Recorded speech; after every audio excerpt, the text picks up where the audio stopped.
Libase Gay ni nani? Libase Gay. Libase Gay!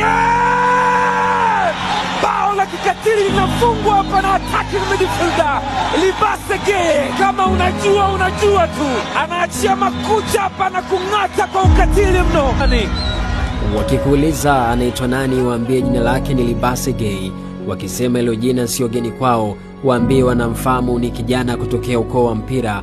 Wakiuliza anatokea wapi, kabla ya kuwajibu vuta pumzi kwanza, tabasamu kidogo, kisha waambie ni mwanaume kutokea ukoo wa kina Gay pale Senegal alipotokea Sadio Mane na Gueye Alhaji Diouf. Hapo tayari watakuwa wameanza kuelewa kuwa huyu si mchezaji wa kawaida. Waambie huyu sio jini wala shetani, hapaki bridge kichwani wala tattoo kama yule bisho mlevi wa Ivory Coast. Yeye ni soka kwenda mbele. Waambie hiki ni kikombe kila mtu atakinywa. Waambie Simba imeamka kwenye miguu yake. Wakikuuliza anachezaje, waambie usije ukatukana bwana. Anatumia mguu wa Messi, akili za Ronaldinho mgongoni, namba ya Ronaldo, jezi nyekundu yenye nembo ya Simba. Waambie huyu ni muuaji, huyu ni moto umeme. Hakuna beki anayeweza kutenganisha ndoa yake na mpira. Ni rahisi kwa kiredio kurudiana demu wake kuliko kuchukua mali mguuni mwake.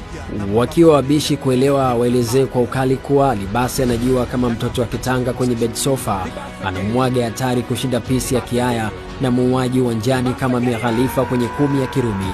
Waambie amekuja Simba kuwapa furaha. Waambie Senegal wanamuita magician.